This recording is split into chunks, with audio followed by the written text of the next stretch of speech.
Welcome to Career Conversations, where we dive into the real stories behind the careers shaping the gambling industry.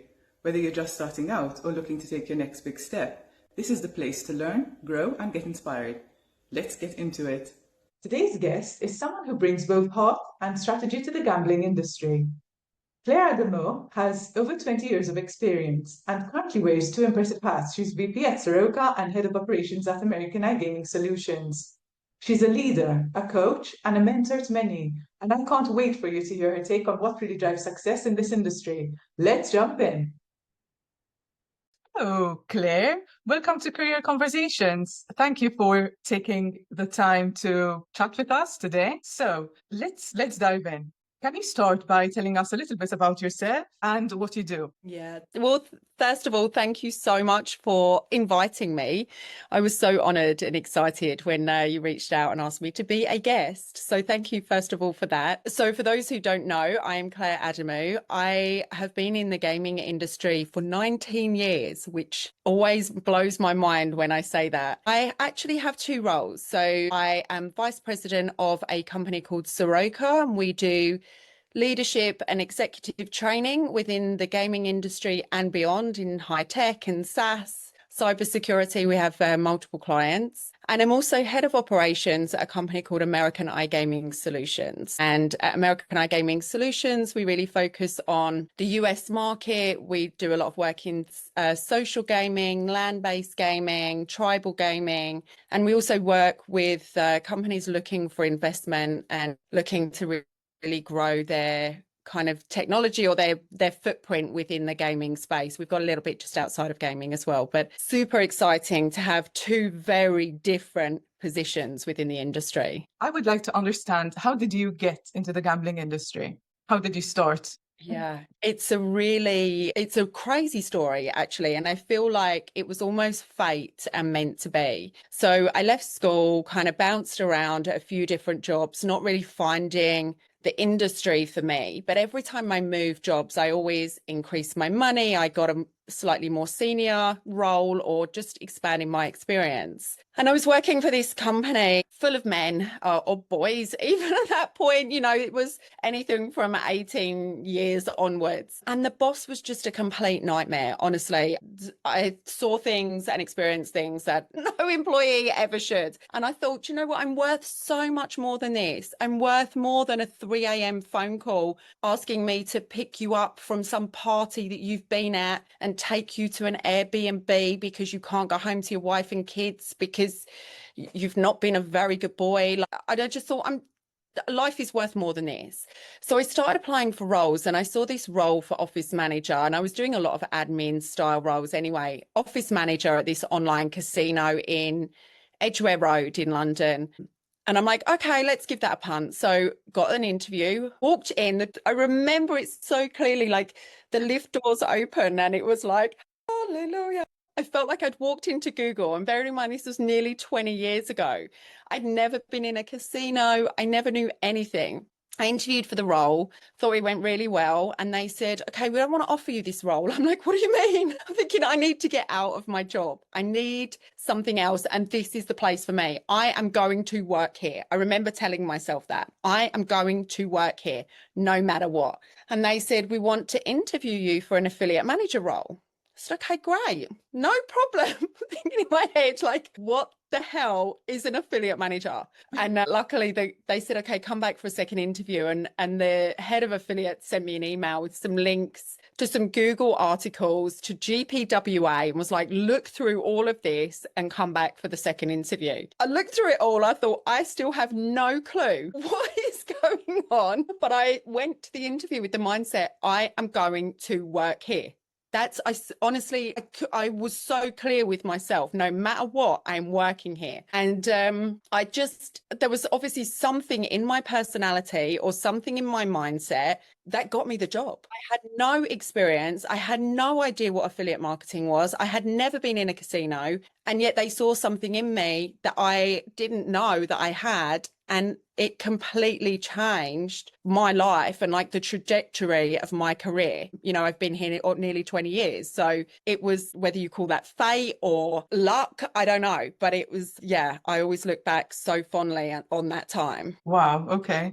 Yeah, clearly you were very determined. They probably saw that in you, They're Yeah. like, okay, she can do it. Yeah, Yeah. but affiliate marketing in those days, even I remember getting my first role in iGaming was in affiliate marketing, and I had no clue what was. I didn't even know what rape was when I first started working in poker. Yeah. But yeah, like you're just thrown in, right? And then you just pick it up and Yeah, exactly. Yeah, I think that's what it is, right? It's they see that something in you and you're like, okay, well, I can teach Crystal how to learn about Rake. I can teach Claire what affiliate marketing is, because it's that personality and that drive that, we yeah. can't teach, but they saw something in us that obviously was more special than we realized at that time. Great, Claire, thank you. So you started in affiliates, right? And now you're a leadership coach, a mentor. So what made you transition from one role to another? Like, what decisions did you take to get to where you are now? I've been a coach now for 4 years, but mentally I feel like I have been a coach for 10 almost. What inspired me to become a coach and a mentor is that I never had a female coach or a mentor when I was first in the industry. There were women in the business, in great roles, but I only ever reported to men, and I never really had a female role model or females that kind of supported me as such and helped shape my career. And I just, I was very fortunate that I've had some incredible male bosses, and some I still, will call now. And especially as my career progressed, I would call them for advice. And I'm very blessed in that respect. But I was like, I feel like I was missing something. There was no kind of female community as such. And as my career progressed, I kept thinking about it more and more and more. And the only reason that I didn't do it sooner is because I was going through a really messy divorce. And at the point of me wanting to do it, I didn't become homeless, but I somewhat did. I was living in my sister's garage, and, it took me a year to get somewhere to live. And then I was only there for 6 months before I bought my house. But it was really messy for a couple of years, really unstable. Otherwise, I would have done this much sooner, because I just felt this draw and this passion, like just inside me. That's all I can, yeah, I almost feel like it was destiny for me. Like I was meant to have a role where I was helping, whether it's a mentorship, a coaching role, it was always there. It just took a little while for me to physically get there. It was another, I am going to do this moment. Yeah.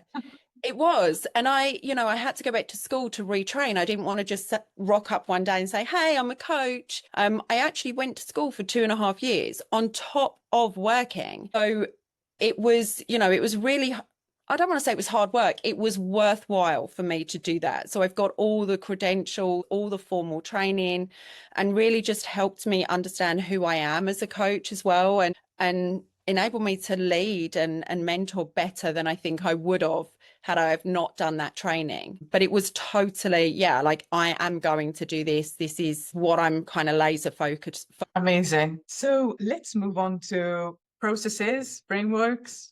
So you coach leaders and professionals in this industry. Can you share a process or a set of principles that you use to help people grow in their careers, step into leadership roles? Yeah. Thank you for the opportunity to talk about that. I think there's so much that we can do as individuals to work on ourselves, right? And it really just comes down to being open. The first part is like, are you open to change? Are you open to growth?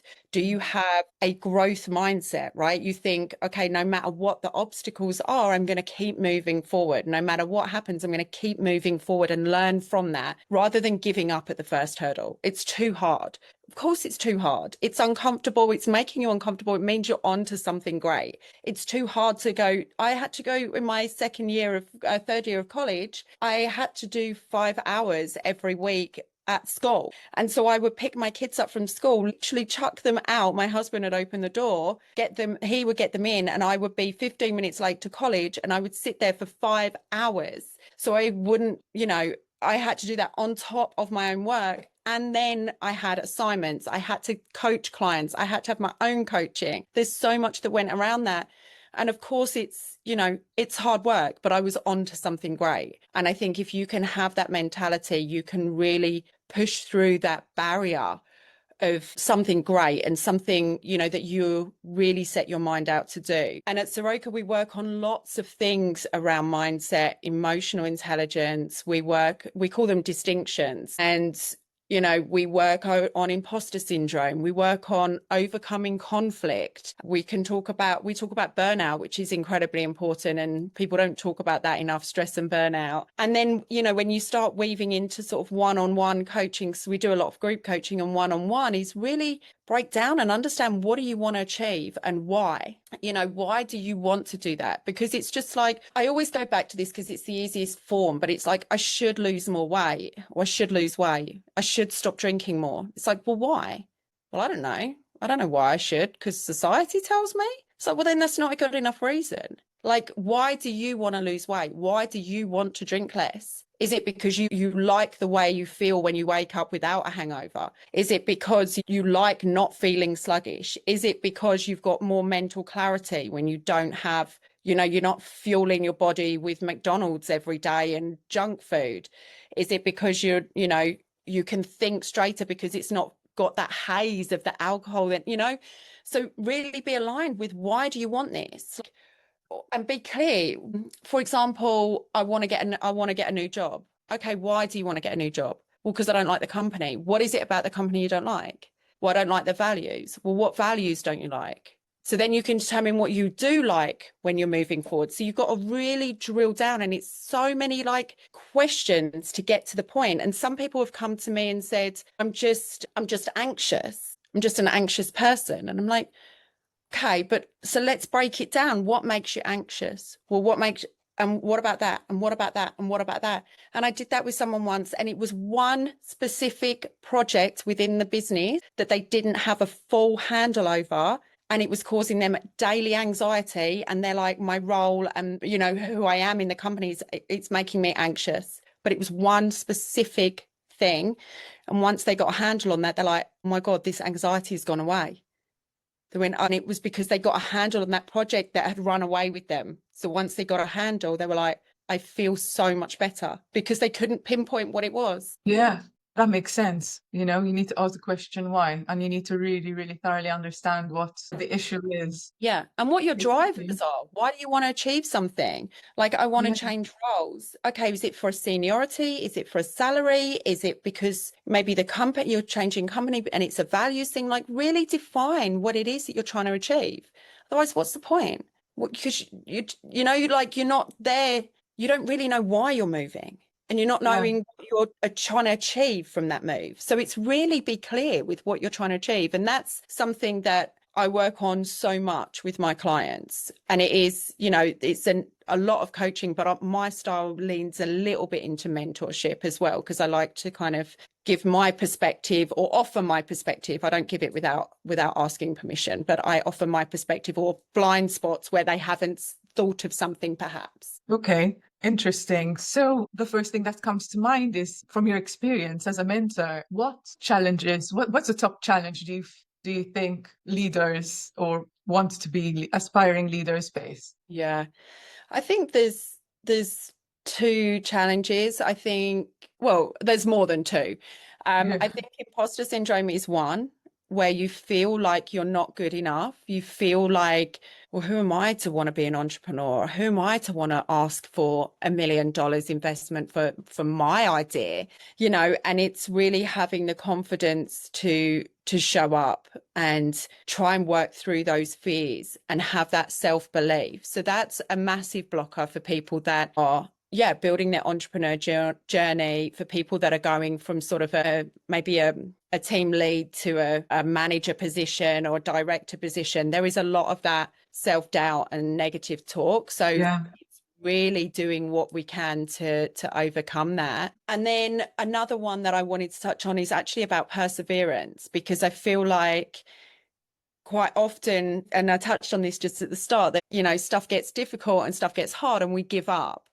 And it's in that space where we're just about to become uncomfortable, where something great can happen, because it's the fear of the unknown. Like, oh God, like, you know, it's our people that do plunge pools for the first time. It's like, no, like, oh, dip a toe in and out and in and out. But we know the benefits of plunge pooling are so great in so many ways, physically and mentally, but it's like going through that uncomfortable stage to come out to something great the other side. So it's really, as an entrepreneur or as an employee trying to level up your career, is go through that uncomfortable, difficult conversation and just keep going, persevere with that, persevere with your journey and your goals, and eventually it will pay off along the way. Yeah. So that perseverance makes me think about another question I want to ask you, because you've got an entrepreneurial mindset. You had started your affiliate consultancy business a few years back, right?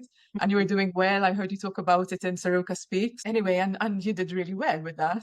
What challenges did you face? What blockers, mindset blockers? Yeah, it's a great question, because actually I was in a growth mindset, but I was in a watch what I do now. So I was in a real, I don't even know the right word, but I was in a I'm on fire when I decided to go it alone. I'd actually left my husband around the same time that I decided to become an entrepreneur and launch my own business. Talk about blowing up my world, but it paid off. I had a bit of financial stability, so I knew that I was okay for a while. And I thought, even if I'm not, that's going to give me the fire to keep going and to work smarter and to really focus on not just the noise, focus on the things that really matter. And so what I did is I had my website built. I went to the conferences. I went online and let everyone know, hey, I've launched my consultancy business. I am available for work.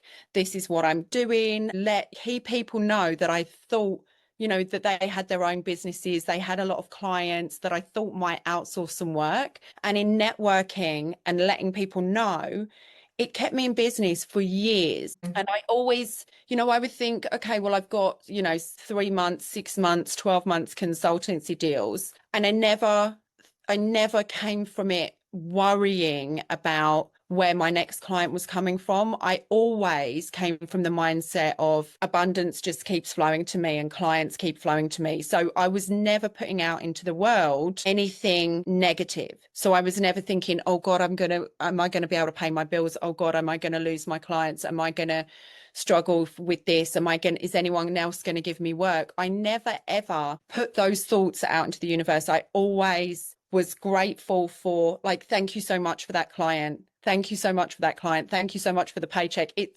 was a different mentality. And I had continuous work and continuous clients for years by using that mentality and by using the network that I had built up to continually just put my name out there. Hey, how's it going? And I almost never had to do any full pitches or anything like that, because I built such a strong network over the years that it served me for 8 years maybe as a consultant running my own business. And so I would really focus as an entrepreneur, aspiring entrepreneur, really focus on your mindset, really focus on your branding, really focus on your network, and make sure that you are networking with the people who you think are going to require your services or your product. If you're building, a product or an online service or something like that, make sure you're networking and make sure that people know what you're doing. It's so important for success. Yeah, I think that you just gave us some really valuable information there, especially about the mindset, the positive mindset, because you must have come across rejections, right? I mean, you ask 100 people, X say yes, I say no. And it didn't put you off, you just kept going.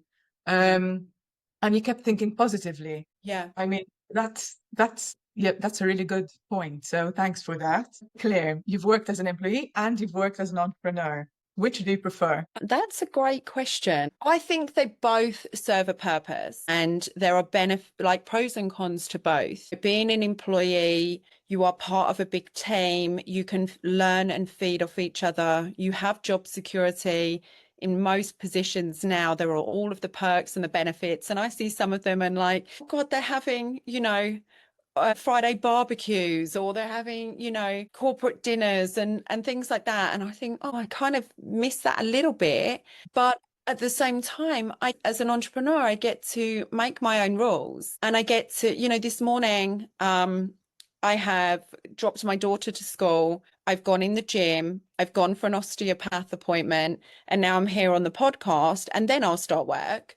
but I get to build my day mostly how I want it. You know, I do work with Soroka and AIS, and so I am available for them when they're online, of course, and actually they're both on Pacific time, so I work a lot of evenings, but I have the ability to shift my working hours around to suit me and the people that I work with and for as well. And it really helps me have a balanced lifestyle. And over the years, you know, there is the uncertainty of where's the money coming from and trying to get new clients. And as entrepreneurs grow and their businesses grow, obviously they then take on staff. So it's a different, you know, it's slightly different mindset and everything. But it is that I just love being able to not only have that balance, but really think about what else do I want to do? What else do I want to achieve? Like, what other projects can I work on, which you couldn't necessarily do if you're in a 9-to-5 employed job, or maybe there's something in your employment contract that says you can't work on any other projects, you know? I don't have that. I can do whatever I want with my spare time. And I love that. Yeah, so true. Thank you for sharing. Okay, so let's move on to tools of the trade. What are your 3 tools that you can't live without? Mine are really basic tools. So I am old school. I want a notepad and a pen. I'm super old school.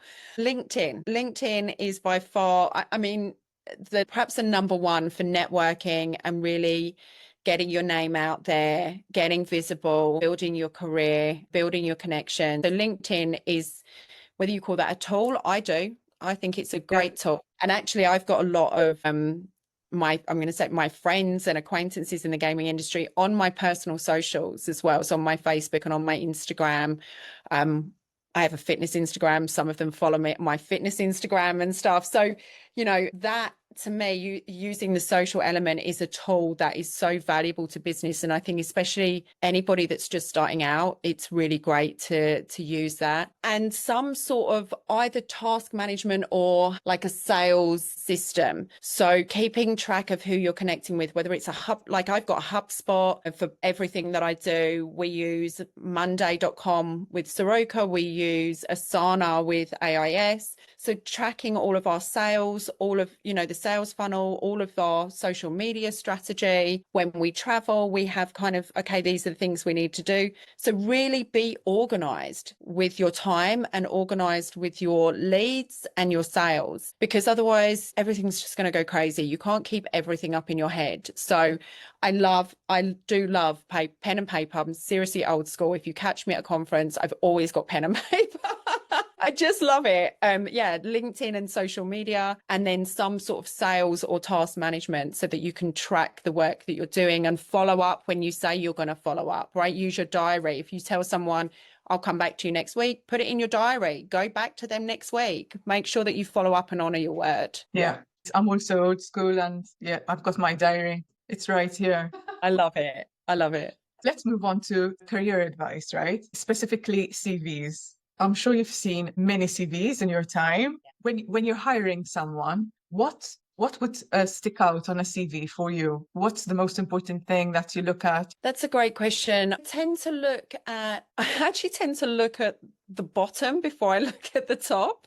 Bizarrely, I want to look at like whether they've thrown any references on. I want to look at their hobbies, their skills, you know, what technology they've perhaps used, you know, what languages they speak. And all of that's at the bottom, right? Below all their experience. I actually go there first and I'm like, okay, because they've applied, you know, I might look at the current role, but then aside from that, I go to the rest. Because I'm like, if you're applying for an affiliate manager role and you're a graphic designer, I'm like, okay, I probably don't need to waste my time on this, but I'll always go to the bottom because I want to know a bit more about you. Then I'll look at the experience that you have. I'll look at, do you have a little blurb at the top? Did you give me a little paragraph so that I know just a little intro about you? So do people include that or not? Because if you don't, and you don't have like hobbies and skills, and I'm like, you're not really like, that's a D. You got a D or an E on your exam. Like, no thanks. I want to know if this is your chance to show me what you can do. If you're half-assed about it, I kind of just discard it. And honestly, when I find something that's interesting, I go to LinkedIn, I go online,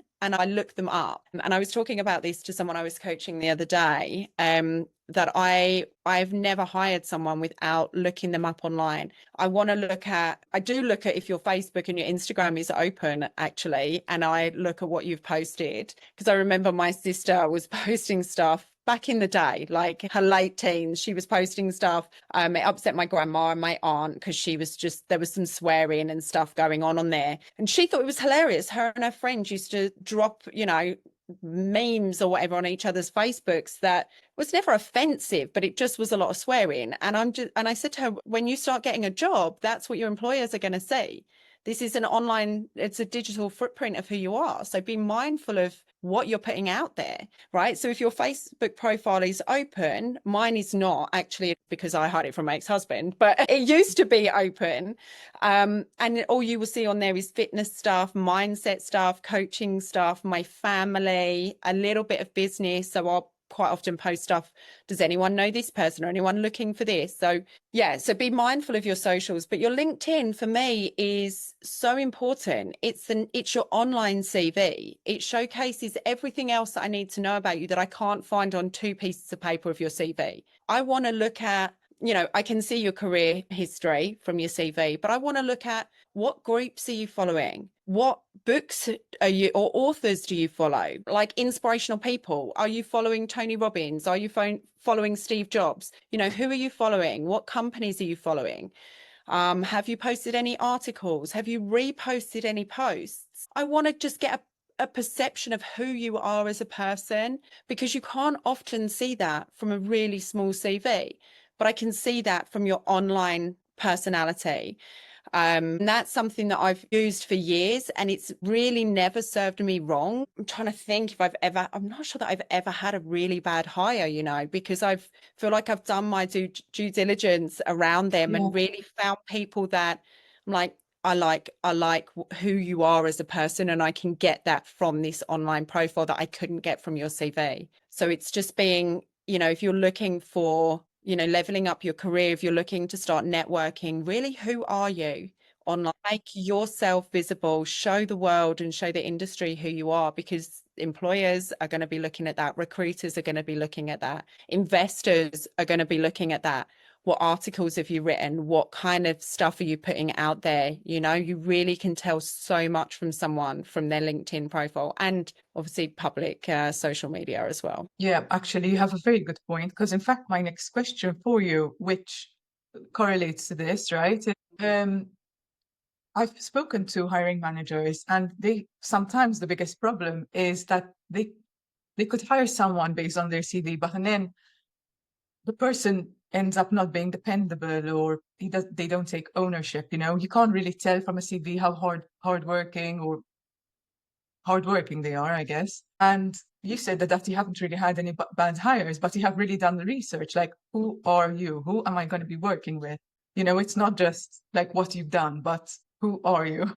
Yeah. And I think that's really important, right? Because we want people to work for us, not necessarily like-minded, because we want to learn from the people we hire. We want them to inspire us and give us ideas and show how we can grow and they can grow. But we can teach, coding. There's so many courses for that. We can teach you to be an affiliate manager. We can teach you how to design stuff, right? All the different design programs. But we can't teach you to be driven, and we can't teach you to have career aspirations, and we can't, teach values as such. We can help guide people to becoming the best version of themselves, which in turn will add so much value to the business. But you have to find those people that really want to succeed and take initiative. Yeah. And it is asking, I would say, you ask the right question, you get the right answer. You ask the wrong question, you get the wrong answer. And so it's asking questions that open those conversations. What are your long-term goals, or where do you see yourself, or what do you love to do, or what would you do in this situation, and give them real examples. Or did this ever happen in your current role or your last role, and what would you do differently, perhaps, and really get to know them and how they would handle certain things, and what do they want. If they're just looking at the business as, well, I just want 5 grand more and that's why I'm coming here, I don't really care about anything else, then, you know, ask, what are your drivers? Is it financial? Is it career progression? Is it, you know, the fact that we have every Friday off, or we do company retreats every quarter? You know, what is it that you love about working with us? What inspires you about wanting to be here in this company? So it's definitely about asking more in-depth questions from a personal point of view rather than just the career skills, because those we can tweak over time. But Yeah. yeah, that drive and ambition and initiative is so much harder. Yeah, so true. Okay, so shall we move on to job hopping versus staying put? What are your thoughts about that? Yeah, I've thought about this a lot because obviously I've been in the industry 19 years and I sometimes see people move and I don't really understand why. I'm like, I feel like you just sidestepped your career rather than progress it.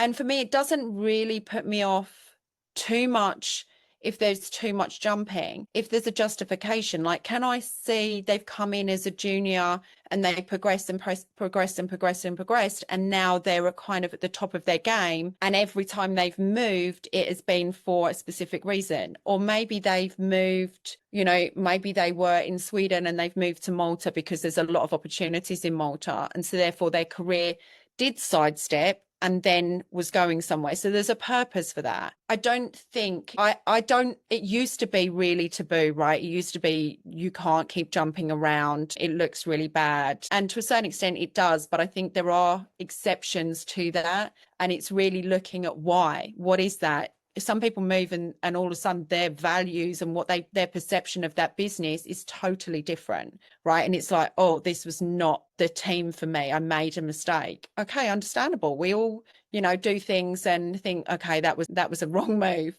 and move again. But it's owning it. I think as somebody that's looking to move role, own it.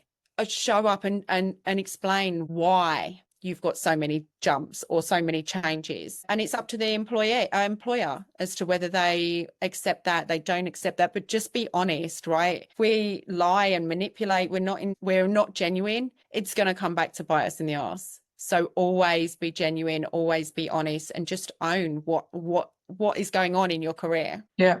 I mean, the industry is small anyway. Everyone knows everyone. And like you said, the first thing you do is look at references, right? Because you'd be calling their previous boss or someone you know who knows someone. And Oh yeah. so difficult. You definitely have to own it. No lying. You can't. Yeah, absolutely. Yeah, and just be proud of your career. Just be proud of what you're achieving, right? Be proud of how you show up to work. Be proud of how you show up to the conferences. You know, we came from the days where, maybe it is still the days now, but I can't do it.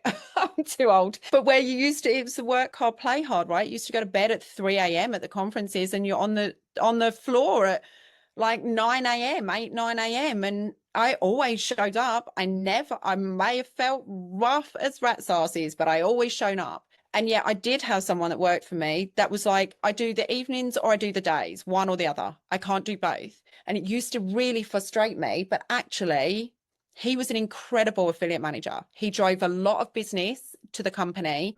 And it was the only time where he just never showed up. When day to day, he was always there on time, never let the team down, you know, honoured his commitments. But he's like, Claire, I can't go all in and bring all this new business, and then you expect me to be here at 9 for the show opening. He's like, I can't. So we came to an understanding, okay, as long as you're here by 1, so you're here for the afternoon. And so we had that agreement, and it's just having that open communication, right? Rather than I'm frustrated and angry and he's frustrated and angry at me that I'm not having any understanding or leeway, when actually he was doing an incredible job. And it was a bit of give and take and understanding that as well. So it was clear communication. We have a problem. How do we overcome it? Are we in agreement? And we were, and we moved on. So it worked really well. So that's, one of my big pieces of advice is just be open and honest and clear in your communication. Okay, thank you. The next topic is remote work. What are your thoughts about that? I see I feel like the world changed after COVID, and it was very much, employers did not want remote or hybrid working in the most cases, right? It was quite rare to have staff that didn't go to a physical office. And I think COVID really did change people's perceptions over what can be achieved from remote staff. And I definitely think that it's not for everybody. I mean, in 19 years, I think I've been working from home 18 of those, and I absolutely love it. But I am self-driven, I'm self-motivated.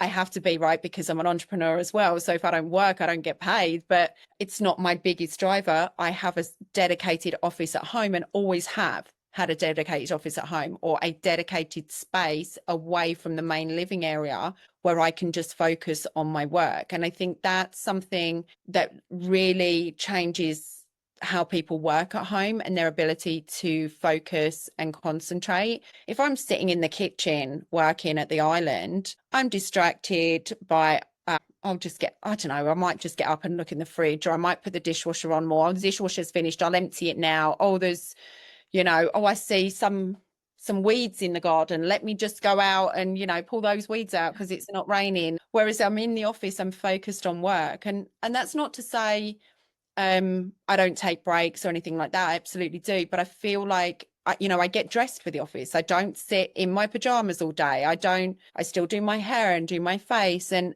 act and feel as though I'm in an office. And I think that's got a massive difference to how I show up to my day. But I do also know there's so many benefits to being in an office that I don't get from home. So, I have so many calls with Emily and Wolf, because we're working on strategy and we're working on, okay, what needs to be done this week? And we got this client, let's work through this proposal. So we do have a lot of calls, and we have a lot of trust, and we have a lot of open dialogue, and that works really well. But we don't, I do think sometimes it would be great, and companies do great when they just lock in they lock in the meeting room and go, right, let's just smash this out. What do we need to achieve? And it's just done a lot easier perhaps in person than it is remote. So they're definitely, I feel like there's room in the industry for both, but it's having the right people. It's trusting your staff, and maybe having those uncomfortable conversations when you feel like it's not working, when you feel like they're not showing up, or when you see their mental health changing because they're working remote. Just notice, are they a little bit more distant? Notice how do they stop putting the camera on? Just be mindful of people's mental health when they're working from home, because I think that can, for people that aren't used to it, that's something to really pay attention to if you're an employer. Yeah, interesting. Thank you. I love the conferences. So that's why, for me, I think because I work on my own, I love the conferences because they're reinvigorating for me. They get my juices flowing. They're like, oh my God, look at all this opportunity, right? Because I can spitball ideas with industry friends on WhatsApp and, have Zoom calls and Facebook messages and all of this stuff that we interact in. But it's that buzz that you get in an office, and the buzz that I get from the conferences. And that's what I think I love that actually, and I miss it when I don't go to shows, because I miss that interaction and, just being there. Can you share any tips for thriving in the gambling industry? Yeah, thank you. Well, thank you. I mean, I've touched on some of these already. So some of my biggest tips is be genuine, be honest, be authentic. Right? If people are investing their time, their energy, their money in you, they want to know the real you. So show up as your true self. Network. Show the industry who you are online, and be proud of that. Own your profiles. Go through your Facebook if it's open and think, my God, if I'm asking someone for $1 million, am I going to be okay if they look at my Facebook profile that's open?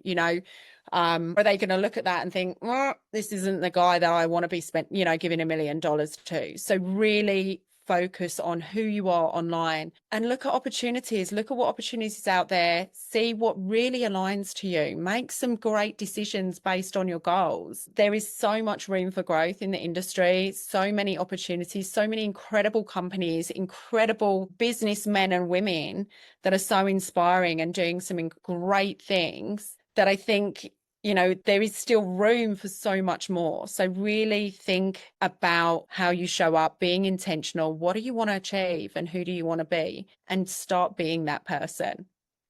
That's my biggest tip for thriving. Thank you so much. Amazing. A lot of valuable advice over there. I mean, what struck me was the positive mindset, you know, that you stick to despite, you know, challenges or obstacles that come your way. So I want this. I'm going to get this. Watch me. Yes, exactly. It's exactly like that. You think that I can't do it, watch me do it.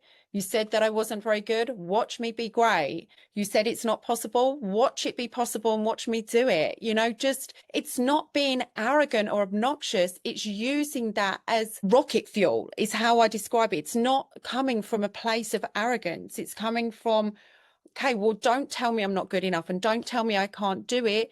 Now I'm going to show you that I can.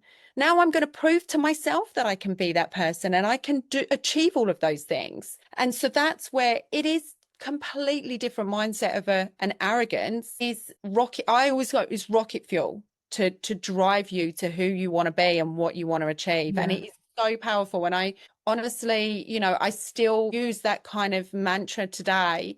And I still use that, okay, what is next for me? What is next? And what else can I achieve? And I'm continuously working on my business and I'm continually, you know, looking at new opportunities and new ways to grow, new ways to evolve, new networking with the same people that I've always networked with. And now I'm networking in a whole different circle with regards to investment in the industry. You know, everything is possible. Amazing.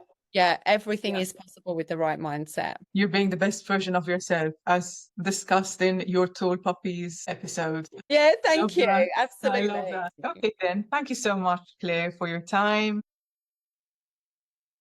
Have a great day ahead. Thank you so much for having me. I've really enjoyed it. Thank you, Crystal. See you. Bye. Thanks for tuning in to Career Conversations. If you found this useful, hit subscribe so you never miss an episode. And head over to gamblingindustryjobs.com to discover new opportunities, post a free job, or explore more career resources. You'll find some helpful links in the description below. See you next time.